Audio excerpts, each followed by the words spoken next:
It was the night before Christmas. In a place white and cold, a cute little penguin was out for a stroll, skipping along filled with glee, filled with joy. In his flipper he cradled his favorite toy. Little did the penguin know that on this fateful day, a cold breeze, a gust of wind, would blow his favorite toy away. So he looked and he looked, his beak covered in frost.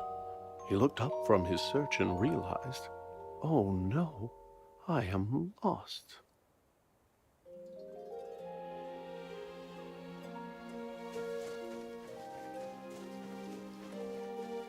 Not only his toy, but his path was gone too. And our poor little penguin knew not what to do. So he began walking with no hope in sight.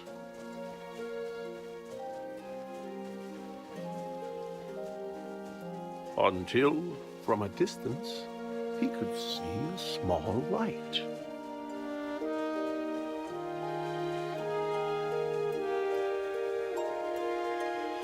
As he moved ever nearer, it was clear it was a home.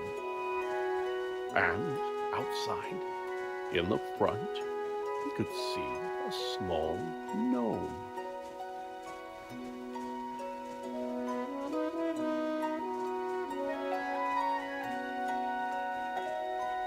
The gnome shoveled this way and that and was squinting and muttering, Fiddlesticks, they have gone missing.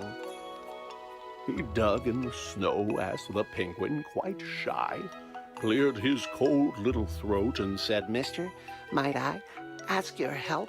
I don't know where I am. I am lost. I can't find my way through the snow and the frost. The gnome said, I would like to help you. I would, but my glasses are gone, and my sight isn't good. If I could but find them, if they could be found, then I could assist you. They must be around. Where did you have them last? Asked the penguin, so cute. The gnome thought and answered, While gathering fruit, I was out picking berries, and the snow, how it fell. It frosted my lenses. I couldn't see well. I removed them to wipe them, but they slipped from my hand. And now they are gone. So you must understand that were I to guide you, you might go astray. If I can't find my glasses, I can't see the way. The lost little penguin felt sympathy for the sad, sightless gnome, and he set out once more, but instead of attempting to get home in haste, he would look for the glasses the gnome had misplaced.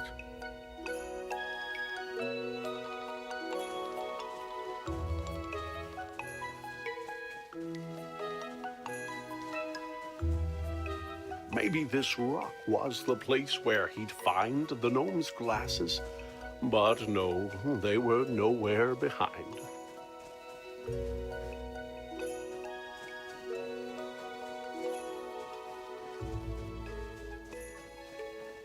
Could the glasses be here on the stump of this tree? They were not, it appeared. Oh, where could they be? The berry bush seemed like a wise place to search. And there, on a branch, like a bird on its perch, sat the glasses, just where they had fallen. And so the penguin retrieved them and turned back to go.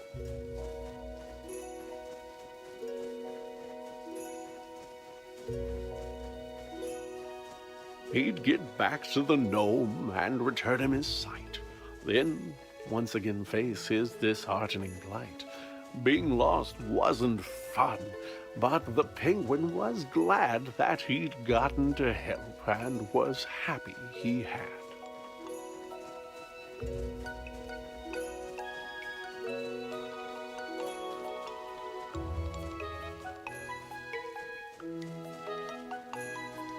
Why, you found my glasses. the tiny gnome cried. I can't thank you enough. Will you join me inside? The penguin said, Thank you, but no, for I should try to find my way home through this cold, lonely wood. The gnome said, Oh, yes, you had mentioned before that you knew not the way to your very own door. Well, now that I see, I am happy to say those candy canes there, they will show you the way.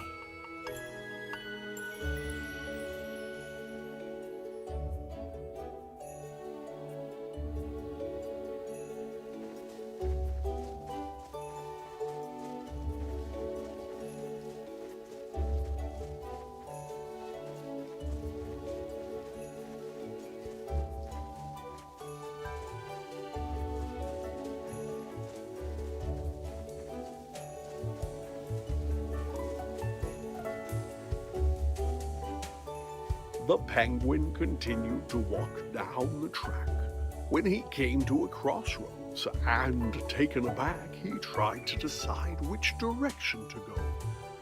But without a clear answer, just stood in the snow.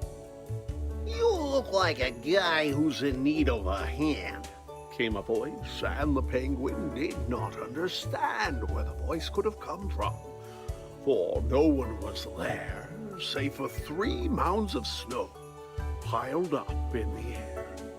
Down here, said the voice. Turn those peepers down south.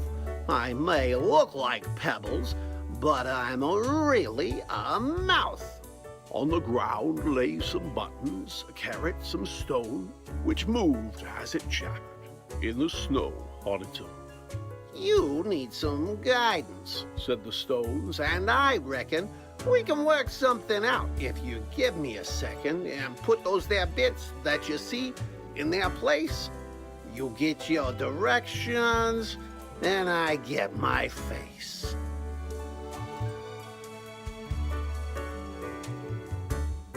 As a face maker, you've got impressive technique, said the snowman, and look, now we both got a beak.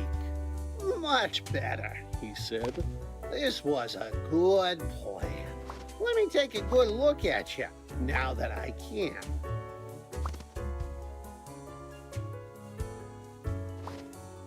The snowman was proud of the features he wore. He thanked his new friend and said, Look, I am sure that you won't have no trouble if you go to the right, but make sure that you're out of the woods before night.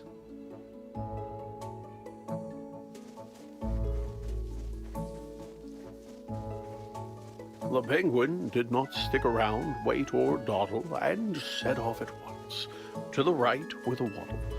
But though he walked on just as fast as he might, soon dusk was upon him, and thereafter came night.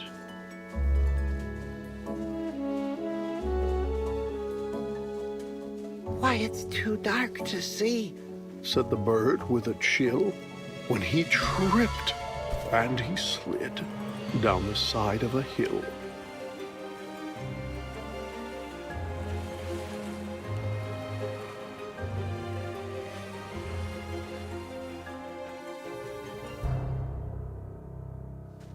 Deep in the woods, in the dark, all alone, frightened and tired and chilled to the bone, the poor little penguin, under stars bright and twinkling, was certain he heard, far away, a light tinkling. Was the sound he heard crickets? Was it ice in the trees? Or perhaps running water, or a lyrical breeze? As he moved ever nearer, though it seemed far away, he felt sure it was bells, like you'd find on a sleigh. The penguin was moving past branches and bark, when a man turned around and stepped out of the dark. The man said, "My goodness, you're only a child. What brings a young penguin out here in the wild?" It wasn't on purpose, said the cold little bird. "Perhaps," said the man, "I could see you chauffeured to your home in my sleigh, for unless I am wrong, It's the next on my route, and the trip won't take long.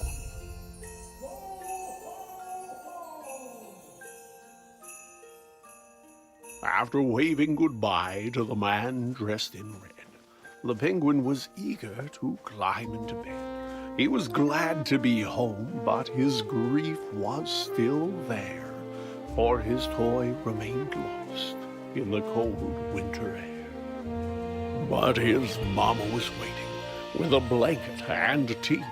There were songs in his heart and bright lights on the tree. Even without his toy, he could hardly believe just how happy he was on this cold Christmas Eve.